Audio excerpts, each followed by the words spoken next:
Hello, my name is Noon with an E, and I've recently released an EP called Jack of All Trades, and I'm talking about it. Yep.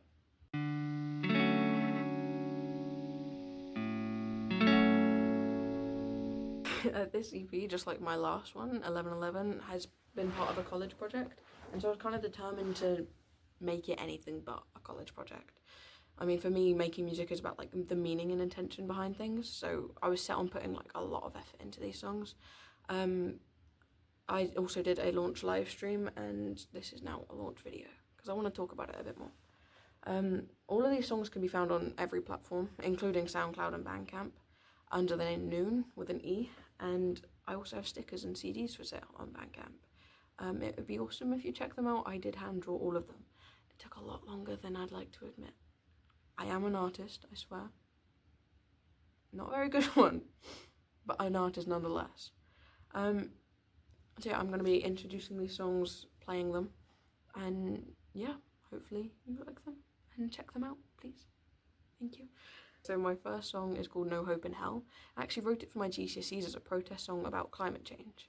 At the time I was really inspired by like dystopia and fiction, and I've kind of found it a lot easier to process the world around me if it's not entirely real. I was going through a lot mentally in secondary school, identity crises, many, just a lot of crises in general. It wasn't great, and it kind of felt like a tribute to that side of me that needs to escape, to understand. That feeling of facing the consequences and of living in quite a capitalistic, destructive society, and feeling that responsibility and guilt while still not entirely accepting that it's real. It's quite not nonsensical or anything to do with fantasy really, but that kind of separating yourself from it, feeling like the main character, bigging yourself up just to understand what you're doing and if you could have helped it and where you stand in it. It's really hard to explain for me. And this song kind of means a lot to me.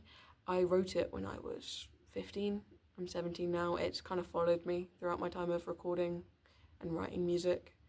And I think it kind of proves how far I've come, because despite writing so many songs since, I think it's one of the best I've written. And recording it again for this EP properly kind of made me realise how much I've come since then in terms of recording and my understanding of music. Yeah, it means a lot. So yeah.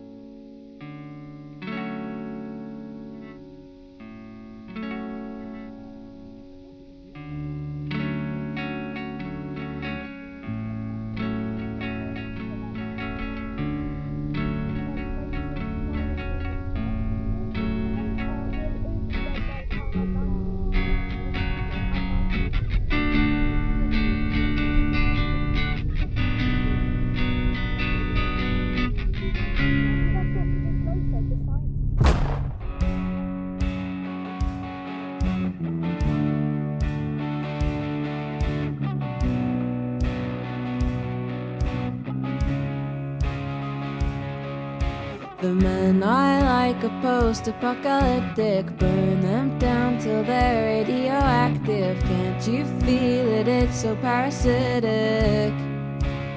So parasitic. Forest fires, the air's tasting acidic. Ice cubes boil and crumble under ashes, injected into the bloodstreams of the addicts to stop them going manic. As the hot glue melts through my teeth, icy cold chill of a luxury. Never knew better could taste so sweet. I'm still learning how to breathe.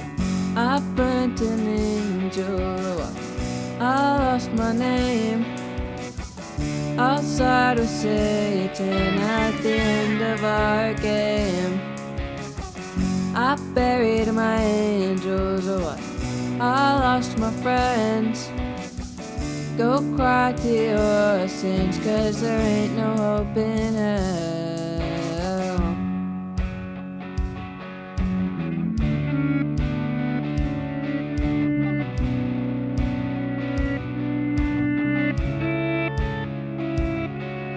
The devils that reside 6 feet under are looking for ways to fuel their hunger. It's a crave, it's a lust for blood.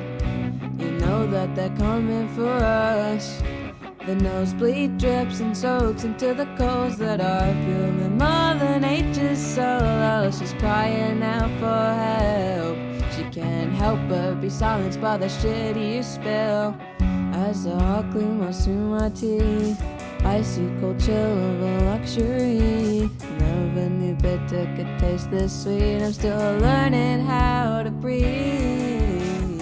I burnt an angel, I lost my name outside with Satan at the end of our game.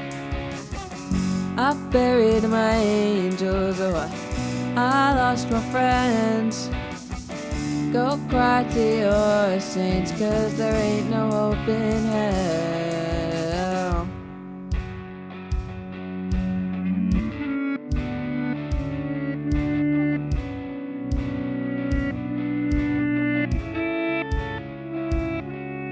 The pressures of performance are getting to me.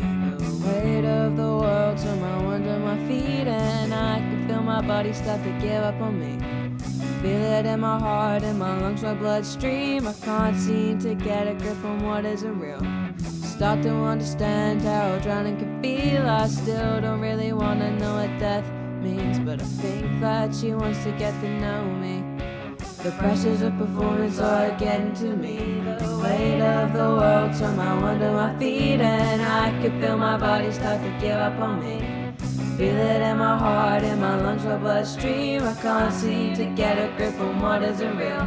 Start to understand how drowning can feel. I still don't really wanna know what death means, but I think that she wants to get to know me.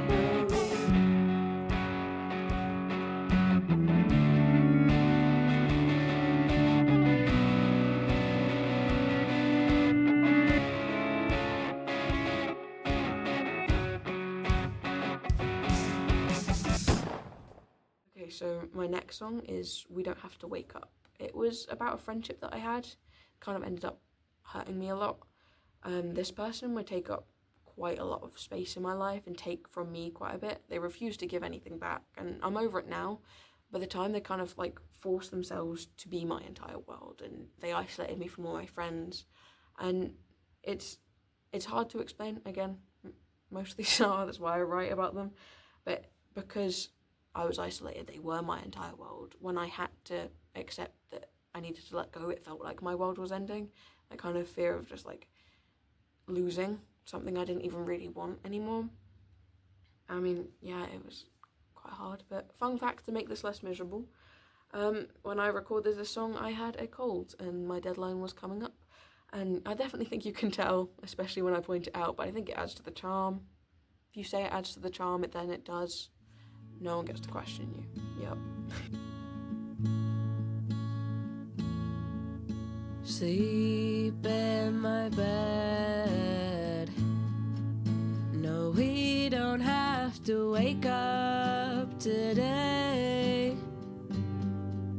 No, we don't have to wake up.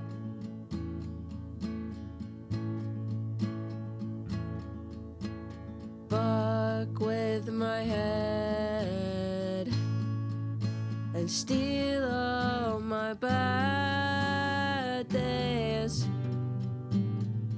Then admit that it's messed up.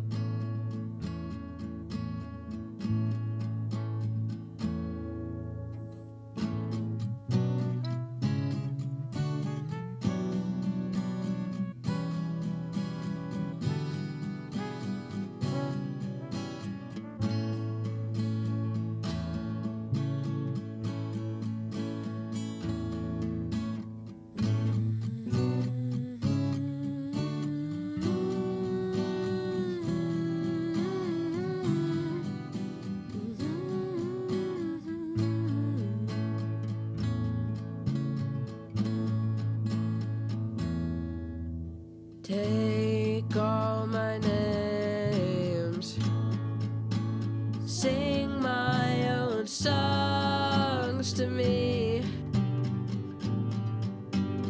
loud and proud.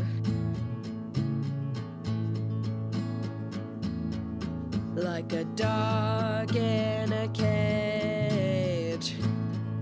I'll try biting more nicely, but you won't let me out.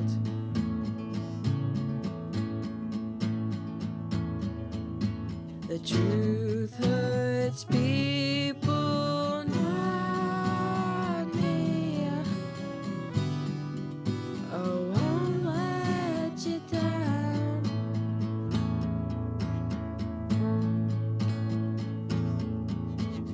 You don't want to lose me. You fucked up and found out.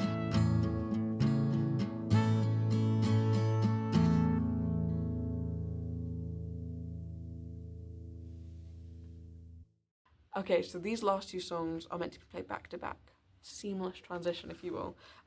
So I'll explain Monday now, and then the next song, What's Not So Funny, afterwards. So Monday was about another person in my life who hurt me a little bit.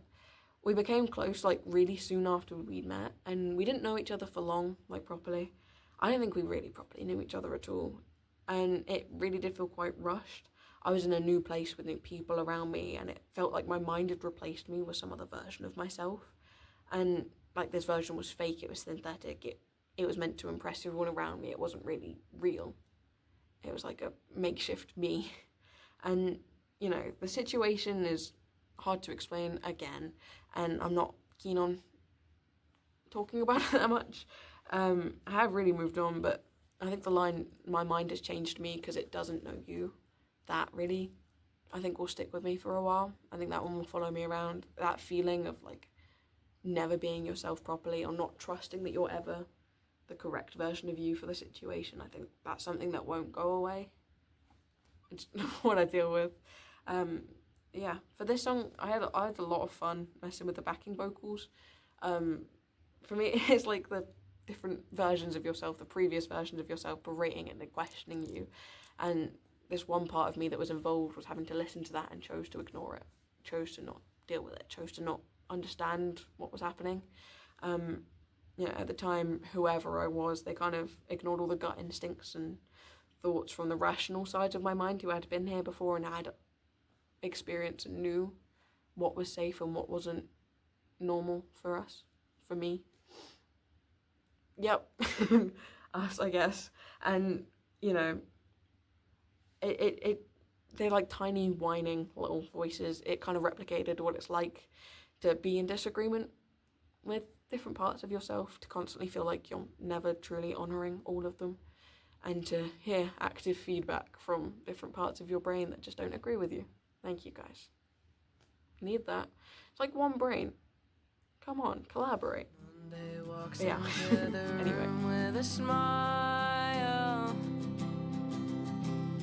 sits down to say we ain't spoken in a while. Wondering what he wants from me this time. So when I find out, well, it's no fault but mine.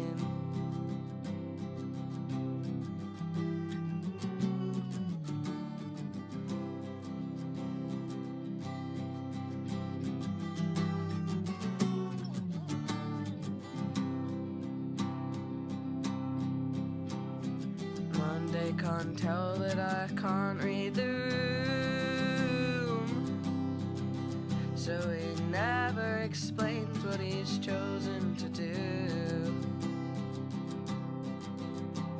We'll climb up the stairs and we'll sit on the roof, singing my mind has changed me 'cause it doesn't know you.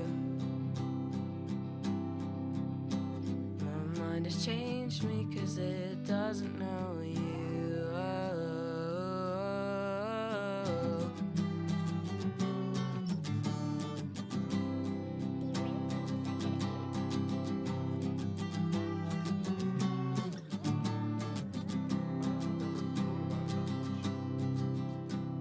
On Monday, well, he has his way with his words. I'm not sure he knows just how much they can hurt. Feels like we're living in separate worlds. He's floating in space while I'm stuck here on Earth.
In a better life, we'd have a fireplace.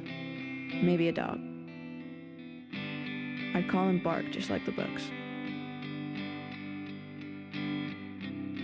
He'd be a border collie. Could you say I act just like one? But the kid is fond of retrievers. Okay, maybe 2 dogs. And when we'd sing, your voice would ring out, just 3 notes higher than mine.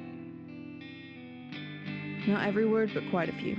I would like to hear your voice again. You'd hold my hand, like, properly this time.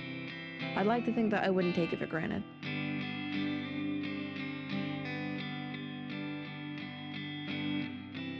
And we'd have a band, like a successful one. I've already named it, and you said you liked it, but I found it quite easy to be lied to. I mean, saying this out loud in a voice that isn't even mine? Man, what a way to rub it in, huh?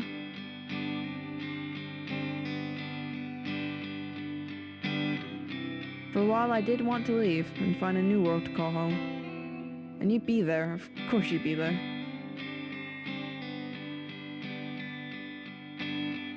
But you are here, just as much as I am, which isn't a lot. But would that other you even be you? I can't leave you here. So now I think about my childhood, the little of it I know, and think, wow, how did I get here? How did we get here? Are we here? Are you here?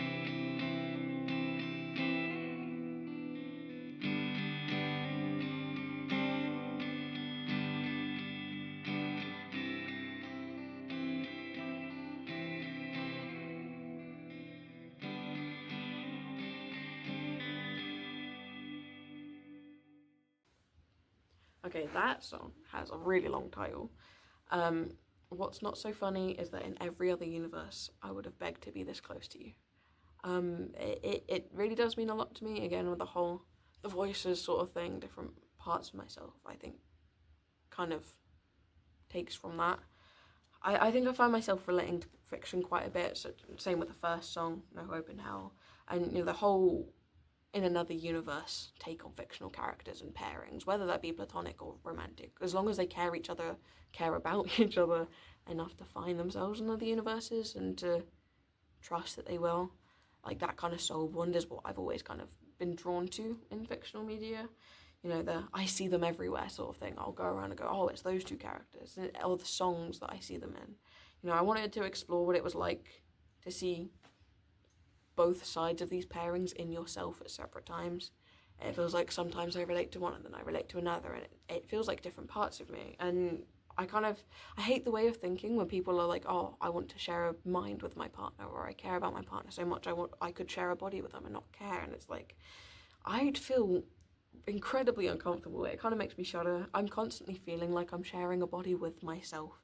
It feels like there's no privacy and there's arguing and I'm never fully me. I will always be different, and I can always recall on these past versions of myself to give feedback, to take over for a while. It feels like I am changing myself quite a bit, and it's really hard to navigate, and it's really confusing, and it gives me headaches. And, you know, it feels like I see these two sides within myself. And it's really stupid, and I know that, but it's like I'm thinking that these sides of me could meet each other one day, separately in another universe. Just like how people say in another universe, two partners could, you know, meet each other again and again. It feels like the different versions of me would make good friends. Like, I need that other version of me that I'm not right now. Where did that come from? Did I need a friend? Did I need a guardian at some point in my life? To the point where I've kind of formed that aspect of myself. And I think you can say that about everyone. Like, why are you so cold sometimes? Why do you block people out when you think about avoidant people? It feels like there's always a reasoning for it, and it feels like I have that reasoning behind different parts of me, whether that be a childish version of me or like a overly sociable one. And I think they'd make quite good friends in other universes. That's where all this came from. And, you know, it seems more comfortable for me to separate myself into two and not have two in one, if that makes sense. No, I look forward to the mundane things like having fireplaces and dogs and spending time with people, and it makes it easier to see myself for who I am when I think about myself in different fractions. And yeah, I kind of wish that I had that opportunity to have the life that my brain is telling me this part of me should have. I know it's nonsense, but it kind of makes a lot of sense to me to see it like that. You know, in other universes, I would have cared about you enough to be two parts of one, like, aspect of someone, if that makes sense. It's absolute nonsense. But yeah, it kind of came through really quickly. I've never done spoken word before either, and I don't like my voice enough. I like a lot of rap songs. I'm a big 21 Pilots fan, but I would never do a cover of them with spoken word because I'm that against my voice. But I heard the song Sleep Patterns by Merchant Ships, and it kind of really spoke to me. I was like, this is what I need to do. I stuck my guitar in a weird tuning that I made up on the spot. I had to make a spreadsheet to understand it, and I just spoke over a riff on repeat. And yeah, I think that kind of is where it needed to stay. I didn't want to edit it too much. It just needed to be honest, because otherwise I wouldn't understand what I'm on about anymore, and I don't anymore because I've spoken about it too much. But yeah, that was my EP, Jack of All Trades. I hope you enjoyed. It is out on all platforms if you like them. Yeah, I have merch and stickers and CDs if you would like them. I'll put links in bios, and your feedback would be very much appreciated. Thank you.